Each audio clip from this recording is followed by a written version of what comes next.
Grécia Antiga. O berço da civilização ocidental. Por mais de 1000 anos, esse povo forte e carismático desenvolveu os mais avançados feitos tecnológicos que o mundo já vira. So you have the appearance of a new generation of thinkers. And you have a reason to build things, to understand nature, to create technology. Obras de engenharia tão impressionantes que os povos antigos acreditavam que haviam sido construídos pelos deuses. One thing that we should really wonder is how on earth these people managed to lift these truly huge, gigantic stones. Essas maravilhas tecnológicas foram estimuladas por líderes cuja sede de grandeza uniu um povo e os lançou às alturas de um império.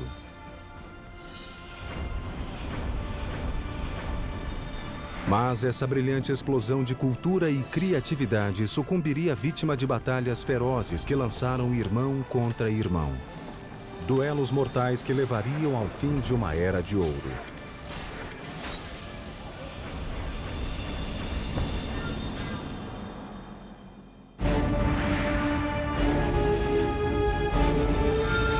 Construindo um império. Grécia. Setembro de 480 a.C. Amanhecia na ilha de Salamis e sobre o estreito canal que a separava da Grécia. O mar calmo não dava sinais da grande batalha que estava prestes a começar ali. Mas no fim do dia, o Mediterrâneo estaria vermelho, tinto de sangue.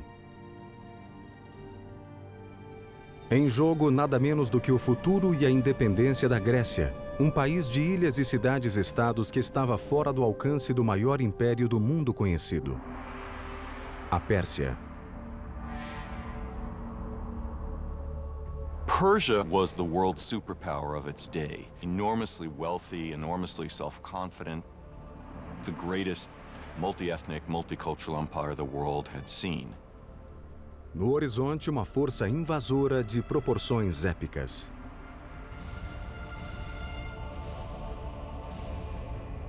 ...700 navios com 150 mil guerreiros determinados a anexar a Grécia ao seu império.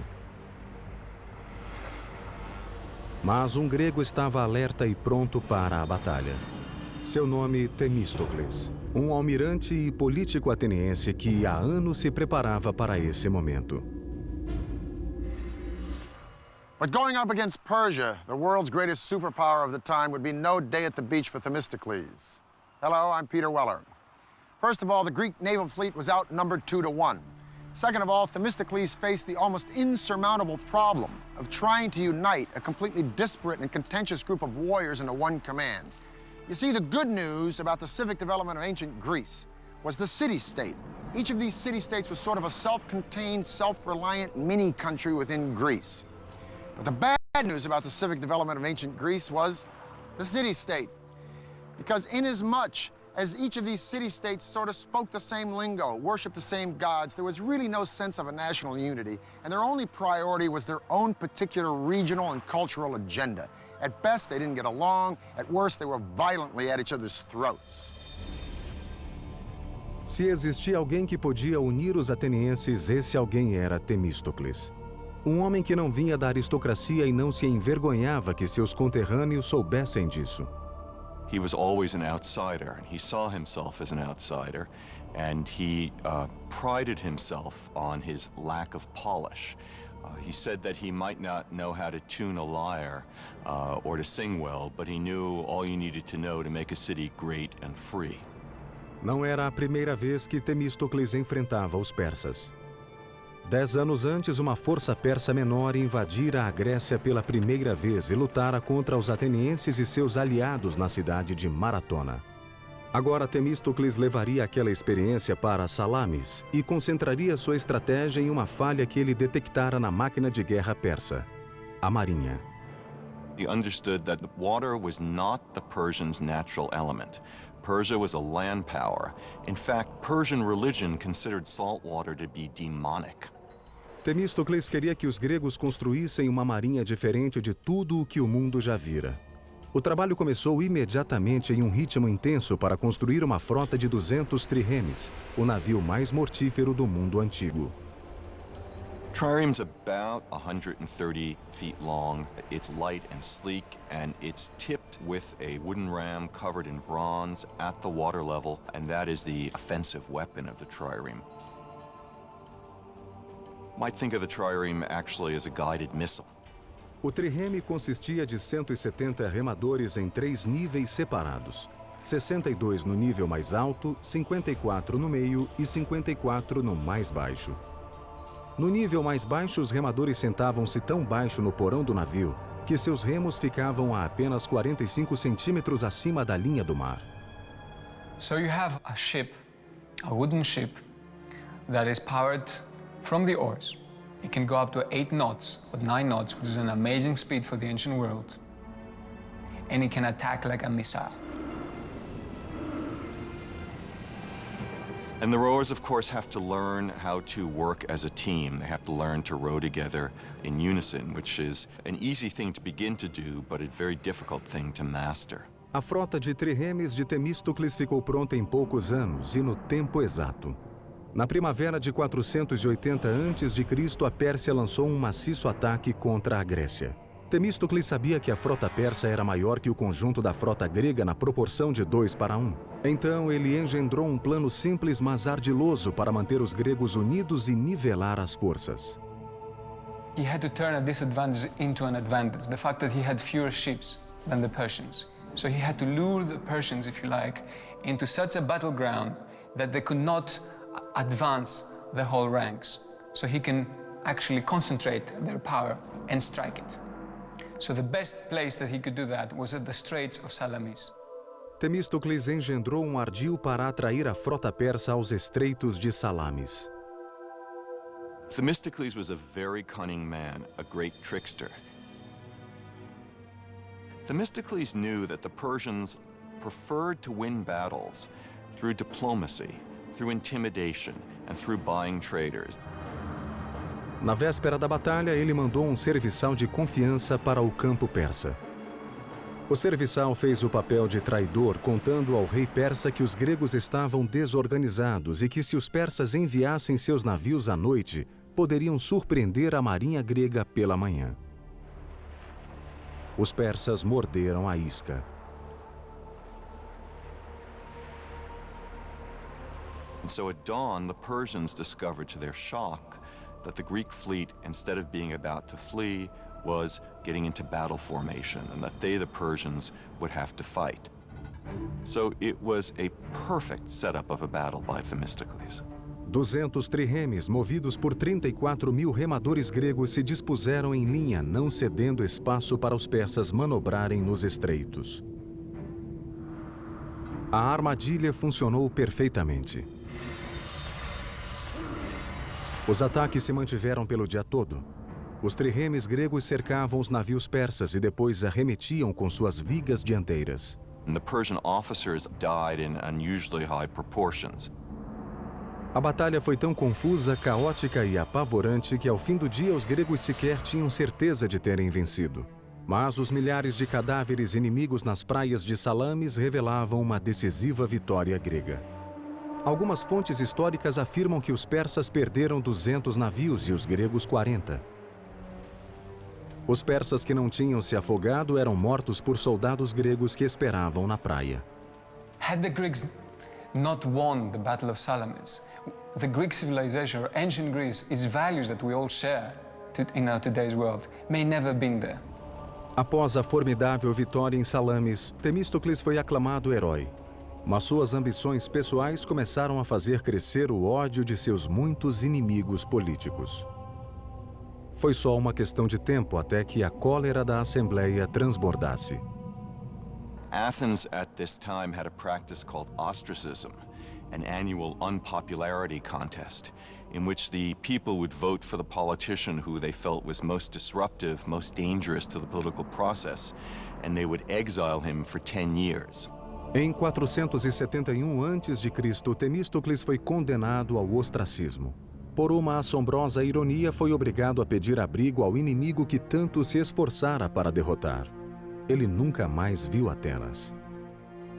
Amazingly, he was forced to flee to Persia itself, where he found refuge, and he ended his life speaking Persian, working as an administrator for the Persian king, helping the Persians govern Western Asia Minor.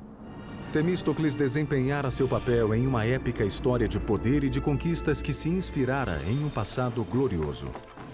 Os lendários contos sobre deuses e heróis narrados em épicos como a Ilíada e a Odisseia. As histórias podem ser mitos, mas as conquistas desses ancestrais gregos foram reais e ainda hoje se mantêm.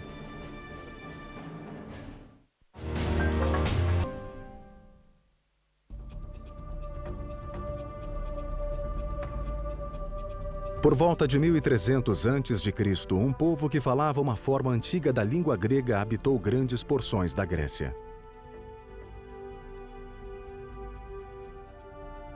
Eles eram conhecidos como micênios e durante anos suas guerras e escândalos, proezas e conquistas foram matéria-prima de lendas e estabeleceram os alicerces da civilização grega.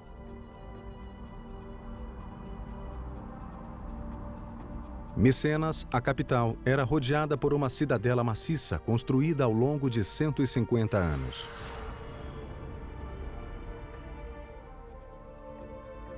De acordo com o mito, nesta cidade os micênios foram liderados por um rei chamado Agamenon, cujas lutas épicas foram registradas pelo poeta Homero no século VIII a.C. em duas das narrativas mais famosas da história, a Ilíada e a Odisseia.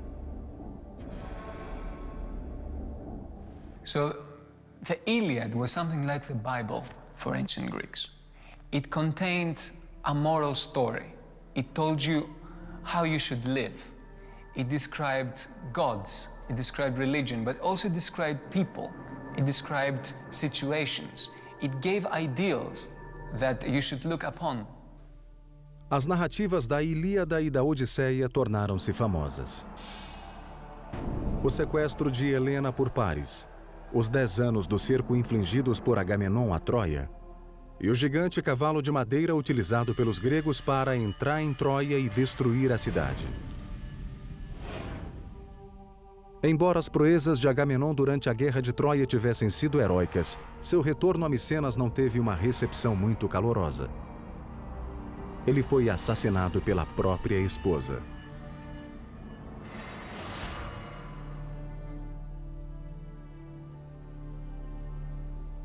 Scholars have debated for centuries whether or not Homer actually penned the Iliad and the Odyssey, or whether he just collected the folk tales of song, or whether he had anything to do with them at all. But if the ancient Greeks came back today, they'd scoff at this pithy harangue. Because of the ancient Greeks, Homer wasn't just some top 40s folk singer, nor was he the best-selling hack writer of some piece of pulp fiction. Homer was an historian.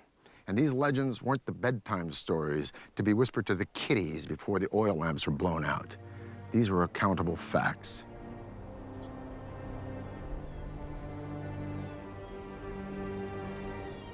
This is what is left of Mycenae, the capital city of which Homer writes, and where many, including me, would like to believe that Agamemnon really ruled. These ruins show us that not only were these early Greeks master builders, but they were capable of some amazing engineering feats. As you approach Mycenae, first thing, of course, that you will see is the fortification walls, which are very impressive. And immediately you have this feeling of awesome. Os muros da cidadela de Micenas são formados por blocos de pedra e cada um pesa cerca de 10 toneladas. Foram dispostos com tal precisão que cada pedra se encaixa perfeitamente no bloco adjacente. Mas, como vista inspiradora, nada em Micenas chega perto da colossal entrada principal da cidadela, o Portal do Leão. This is the Lion's Gate, the main gate to the citadel of Mycenae. It is one of the more stunning structures of all of early antiquity. It is an imposing piece of symbolism. It is an imposing piece of engineering. 2 lions standing fully upright, their paws on the base of a column. Their heads, which are missing, would be turning outward. Anybody approaching this gate would know that Mycenae stood for one thing: power. Structurally, the gate looks to be a standard engineering practice of post and lintel construction. These vertical elements here, these massive piers, are the posts supporting the lintel, the horizontal element, which weighs about 12 tons. But it is above the gate where the lions live that the engineers took it one step further. If you look at this triangle of indented stones right by the lions, it develops an element that we call the corbelled arch. Suppose you have these 4 stones, and instead of piling them up, you try to create an opening from that side, and you steal a little bit of space by putting them this way. This is cobbling. If we are a little bit more ambitious, because this is not sufficiently large, and we try to displace further these stones, still in corbelling, then we are running this risk that this is falling down. So what is the little trick? It's simple.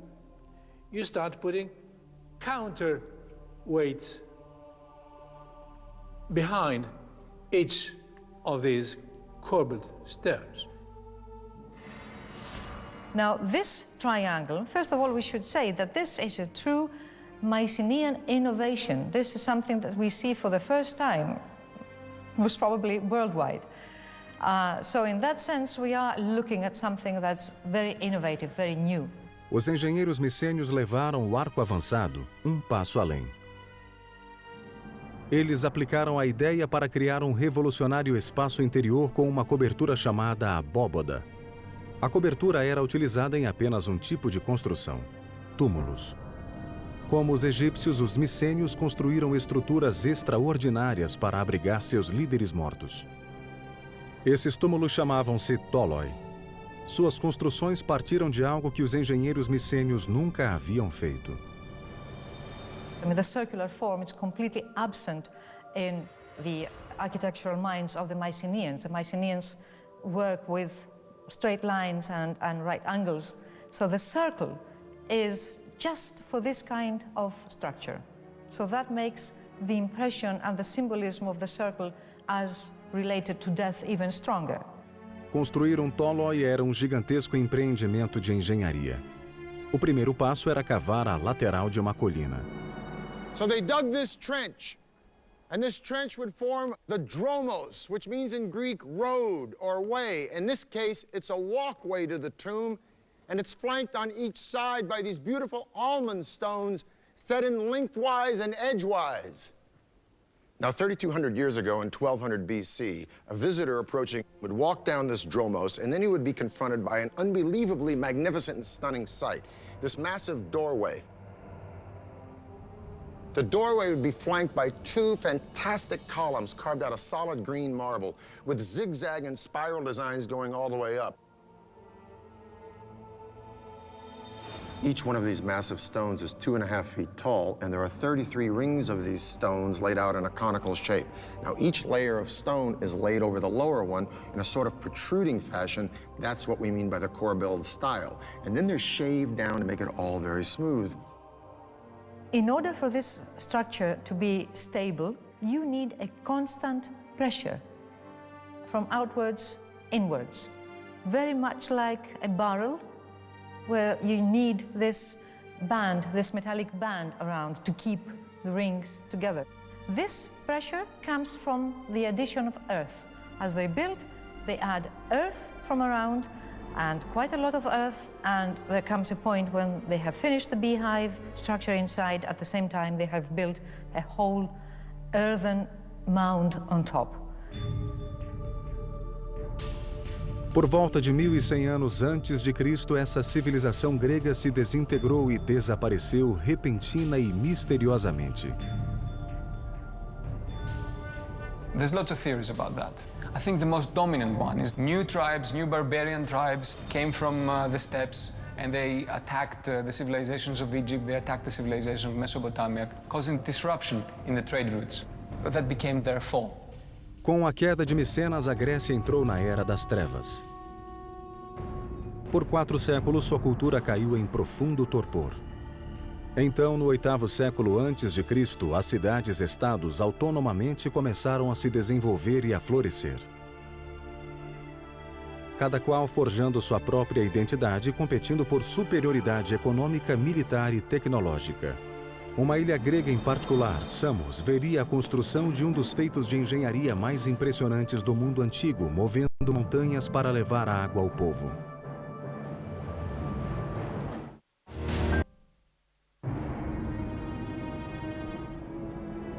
Esparta, Atenas, Corinto, Tebas.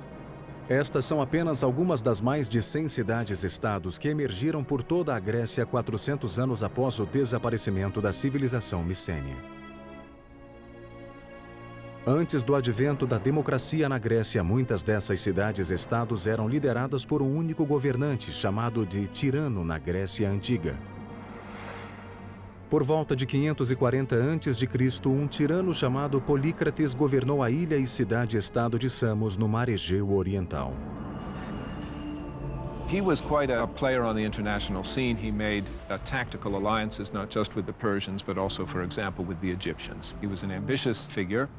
Polícrates viu que o caminho para o poder de uma ilha como Samos era pelo mar. Ele construiu uma frota de 100 triremes, aterrorizando as cidades-estados vizinhas e taxando navios que passavam pela região. Under Polycrates, Samos, his home island, became the dominant sea power, and that was the basis of his wealth and power. Com sua riqueza recente, Polícrates construiu muros defensivos em torno da capital e se lançou a resolver um problema que atormentava muitas cidades no árido clima mediterrâneo: água potável. Samos was a very, very important and powerful city. They were needing a lot of water and they were short of water. Havia uma nascente abundante, mas ficava a 274 metros no Monte Castro.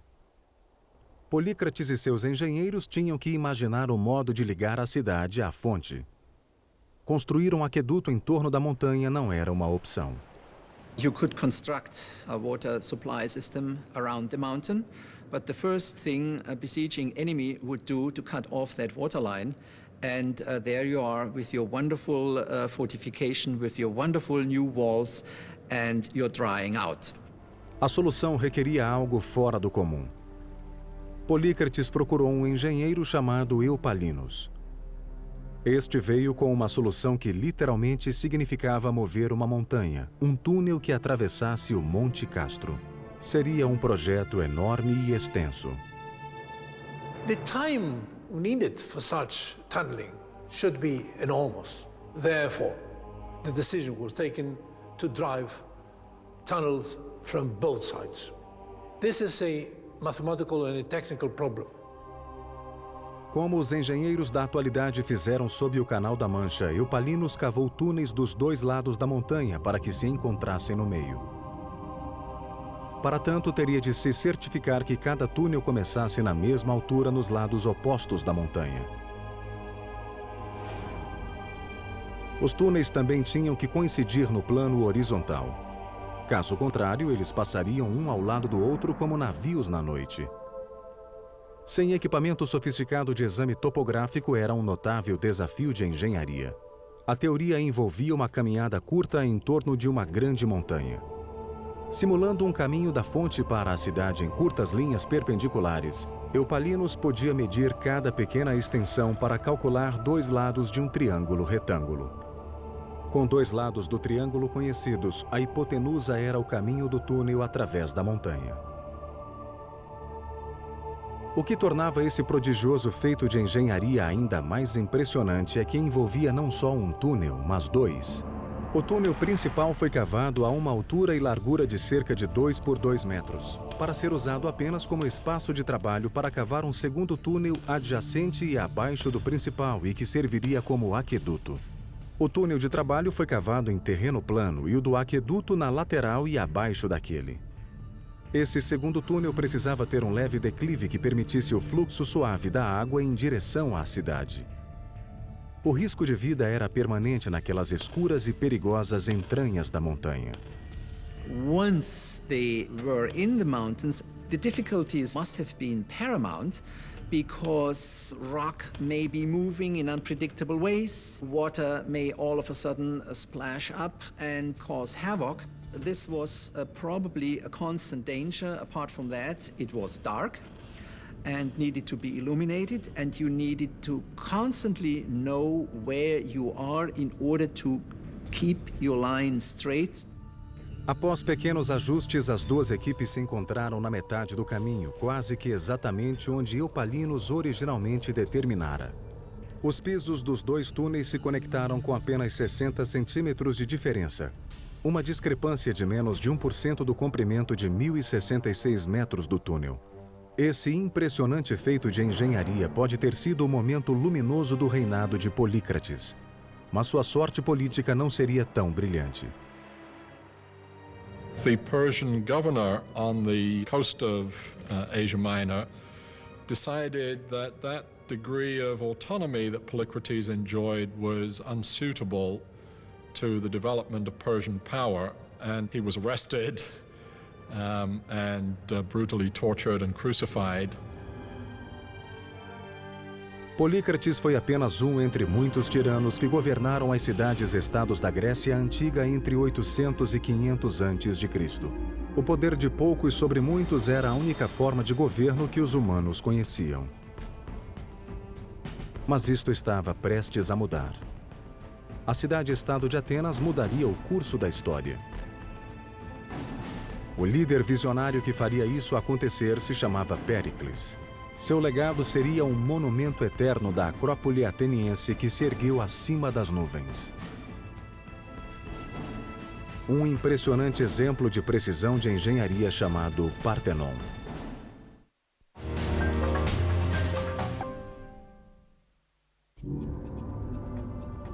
Em 480 a.C., quando Temístocles derrotou os persas na Batalha de Salamis, ele salvou não só Atenas, mas também sua jovem democracia que nascera há 25 anos. Para Atenas, a época do governante único acabara. Atenas era rica em poder militar, tesouros, tecnologia e ideias. Estava pronta para sua época de ouro e um homem a conduziria até lá. Seu nome era Péricles, um intelectual democrata e esclarecido que apoiava as artes. Mas Péricles também expandiria o poder ateniense através de outros meios, inclusive ameaças, suborno e força bruta. Pericles came from one of the old aristocratic families of Athens, so he came from the kind of family background in which a career of political and military leadership was expected. Sua escalada ao poder começou quando foi eleito, ainda jovem, para o posto de estrategos, em um grupo de 10 homens que comandavam o exército e definiam a política externa. Político nato e talentoso orador, Péricles logo se tornou o estadista mais influente e poderoso de Atenas. Pericles was the typical political animal, if you like. This guy was a politician. He was able to speak and convince. He was completely dedicated to what he did. Péricles tornou-se líder de Atenas em 461 a.C. Graças à frota de triremes que Temístocles construíra, a marinha ateniense manteve-se insuperável no Mediterrâneo Oriental. Mas, apesar da derrota do Império Persa em Salamis, sempre pairava a ameaça de uma outra invasão. Em 478 a.C., Atenas e as cidades-estados do Egeu formaram uma aliança de defesa mútua chamada Liga de Delos, a versão da OTAN do mundo antigo. By 450 BC, Athens has become the undisputed leader of the Delian League, which is nothing more than a money faucet for the city-state. But Pericles, as undisputed leader of Athens, finds ways to put this money to the best possible use by building massive public structures that best reflect the grandeur and magnificence of Athens. Now, legend has it that Poseidon, god of the sea, and Athena, goddess of wisdom, each came to the Acropolis to compete for the patronage of the city, the outcome to be decided by the inhabitants. Poseidon struck the ground with his trident, and up popped a spring. Athena struck the ground with her spear, and up came an olive tree, which not only suggested sustenance for the Greeks, but a possible outlet for a commercial venue. Thus, Athena became the patron goddess of the city. Over the centuries, there were several temples to Athena, most of them destroyed. But we leave it to Pericles to give the world the most remarkable piece of architecture in all of Greek antiquity, the Parthenon. Péricles decidiu reconstruir o Partenon na Acrópole, usando as fundações de um antigo templo de Atena. Foram necessários milhares de trabalhadores e hábeis artesãos para criar esse templo magnífico. Custou mais do que qualquer outra edificação projetada pelos gregos, 30 milhões de dracmas, o equivalente a bilhões de dólares. That's an amazing amount, but keep in mind that was a huge state enterprise. A construção do gigantesco projeto começou em 447 a.C.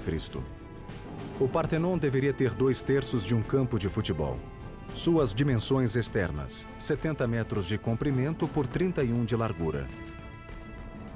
O primeiro desafio foi retirar o mármore de uma pedreira na montanha a 16 quilômetros.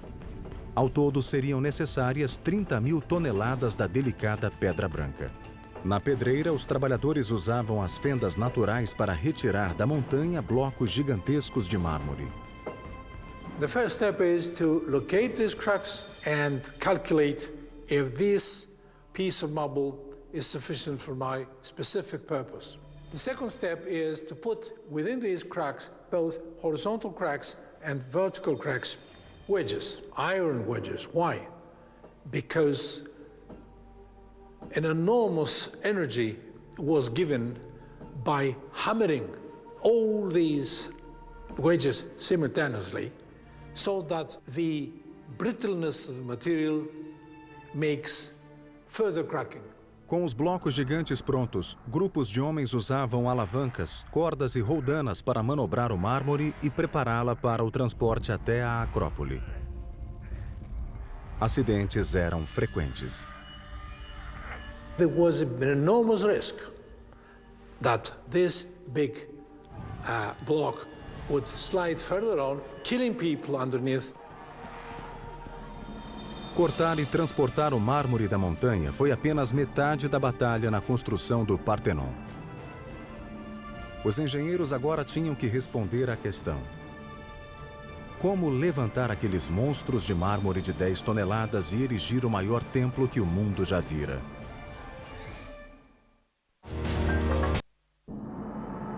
Julho de 447 a.C.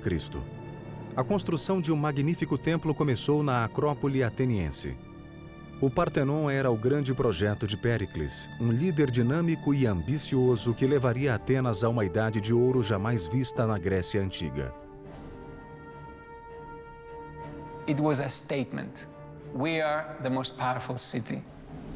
We are the cauldron of democracy and free thinking. We have the best people, we have the best army, the best navy, we are the leaders. O Partenon diferia da maior parte dos templos da época, que consistia de uma construção hexastilo com pórtico de 6 colunas e 13 colunas laterais. O Partenon seria um octoestilo com 8 colunas por 17. That makes the building very different because they all have basically the same proportions. When you make them larger, you simply scale up everything. To make it wider was to give it an extra dimension. As colunas forneciam o apoio principal para a estrutura. Cada coluna consistia de 11 tambores empilhados uns sobre os outros.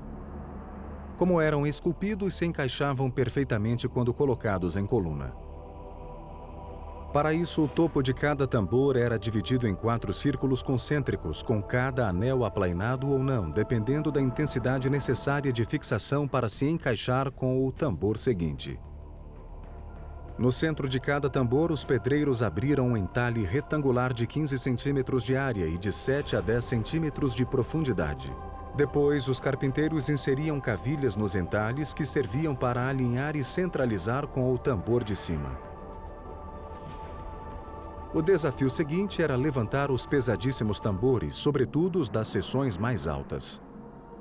Uma única coluna do Parthenon pesa entre 63 e 119 toneladas. A crane is an extremely simple device. You have just a boom, and then you have a series of pulleys, which, as we know, just give you the possibility of taking up a weight of, say, 10 tons by pulling down only 100 kilos. Os engenheiros prendiam a pedra no guindaste de várias maneiras. O método mais utilizado era amarrar a ponta da corda na parte superior de um gancho de metal em S, firmar as cordas mais curtas na parte inferior do gancho e laçá-las em pequenos botões que eram deixados em bruto no mármore precisamente com esse objetivo. Normalmente eram deixados 4 botões no tambor ou no bloco de pedra, distribuindo uniformemente a força necessária para içar o objeto. As paredes dos espaços interiores deveriam ser colocadas com muita precisão, pois os construtores gregos não usavam argamassa. Para manter unidas as extremidades de cada bloco, os construtores cavavam as laterais com um desenho em T duplo. Depois inseriam bastões de ferro para mantê-los unidos. Com as colunas e os blocos em posição, os botões utilizados para içá-los eram tirados e as marcas aplainadas. There's a saying that there are no straight lines in the Parthenon. Now, what's meant by this is that the architects incorporated a series of sort of optical illusions when they built it. It starts with the stairs, goes up through the columns, all the way up to the top of the building and the pediment, that triangular element at the top. So let's take a look at the stairs. They seem to be straight, but no, closer look, they bow in the center and they go back down at the end. Now this conceit, if you will, continues right up to the columns. This column is of the Doric order. There's no base. It seems to grow right up out of the stone. Each column has 20 flutes, which makes the column sort of undulate as you look around it. And then the column bows out in the center and bows back up at the top. This is a process called entasis. Such long lines, which are more or less at the level of your horizon, tend to curve. So in order to extinguish this effect, they curve them the other way. So the result, again, is more harmonious and you see it as being straight. Because if it was all straight, perfect, right angles, then you will see it like that. A principal função do Parthenon era dar abrigo à monumental estátua de Atena. Parthenon was an extremely expensive building, but the statue inside of it was almost equal in cost to the building itself, if not even more expensive. Athena's statue was about 10, 11 meters high. That means 32, 35 feet or so. And it was of the materials gold and ivory. Centenas de escultores criaram figuras que pareciam vivas, o que demonstra que havia talento não só na construção. O trabalho mais famoso na decoração do templo é o friso que corre nas paredes internas. Foi esculpido em baixo relevo, com as figuras muito próximas do plano de fundo. Retrata a Panatheneia, uma celebração à deusa Atena realizada a cada 4 anos. What survives on the side of the Parthenon today are the white marble remains of the building. In antiquity, not only the sculptures, but also many other parts of the building were richly decorated with paint. Porém, nem todos os cidadãos ficaram encantados com o Parthenon. Alguns consideravam o projeto de estimação de Péricles horrível e um simples monumento à sua própria glória. Now, many Athenians hated the Parthenon, the temples. They thought it was disgusting. They thought it was terrible. Plato didn't like it at all. For many Athenians, when they saw in their holiest of holies, if you like, those new buildings coming up, buildings that had incorporated novelties, buildings that were making a break from the past. Os murmúrios de descontentamento em Atenas não se limitavam ao Parthenon. Como Péricles continuava a expandir o domínio de Atenas, seus rivais começaram a conspirar contra ele. Em pouco tempo, começaram a lançar ataques aos seus aliados. No topo da lista estava uma mulher bonita e culta chamada Aspásia, membro da elite da casta Hetera e companheira de Péricles. Hetairai were high-class courtesans, often compared, for example, to geishas in Japanese culture. Hetairai moved in the top circles in Athenian and Greek cultural life. Em Atenas, as mulheres deviam se submeter ao domínio dos homens, mas Aspásia era a exceção à regra. Péricles a tratava como igual, e sua companheira rapidamente se tornou parte da elite ateniense. But they became a well-known couple, and to the sort of astonishment and some scandal of the Athenian people, Pericles was even to be seen actually kissing Aspasia publicly. And of course, public displays of affection were not anything that one expected to see in classical Athens. Em 432 a.C., após quase 15 anos de construção, o Partenon foi finalizado. Essa homenagem a Atena fez o que Péricles queria: divulgar o poder de Atenas para o mundo. Ironicamente, a supremacia que o Partenon simbolizava já estava em declínio. E Esparta, o inimigo de longa data de Atenas, em ascensão.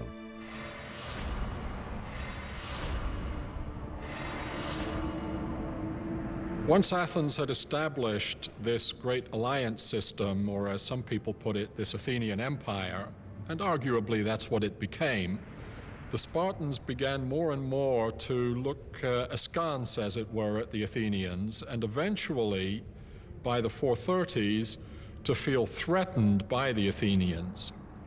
Em 431 a.C., Esparta atacou Atenas. Durante 2 longos anos, Atenas resistiu ao cerco de Esparta, mas a luminosa cidade de Péricles estava prestes a sofrer o ataque de um inimigo invisível. After a couple of years, because of the overcrowding in the city of Athens, disease that seems to have come originally from the Near East attacked the Athenian people. It's known as the Great Athenian Plague. Large numbers of Athenians died in this plague. Péricles, então, com mais de 60 anos, sobreviveu à peste, mas estava fisicamente debilitado e sobre ele pesava a culpa pela desgraça da cidade. Em 429, com a peste e a guerra eclipsando sua amada cidade, Péricles morreu.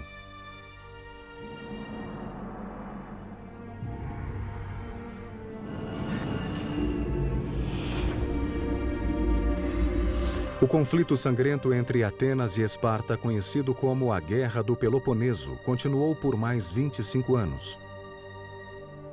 Até que em 404 a.C., Atenas sucumbiu. With the end of the Peloponnesian War, the time of Pericles and the dominance of Athens was over. Great marvels of Greek culture and Greek engineering would live on. And the irony was that the two men, the two purveyors of the fantastic legacy of classical age of Athens, were not Athenians at all.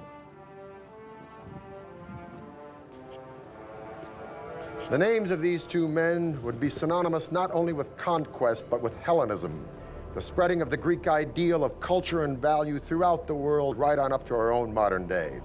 These two men were Philip II of Macedonia and his son, a man who would be the envy of every single general and emperor from Julius Caesar to Napoleon to George Patton.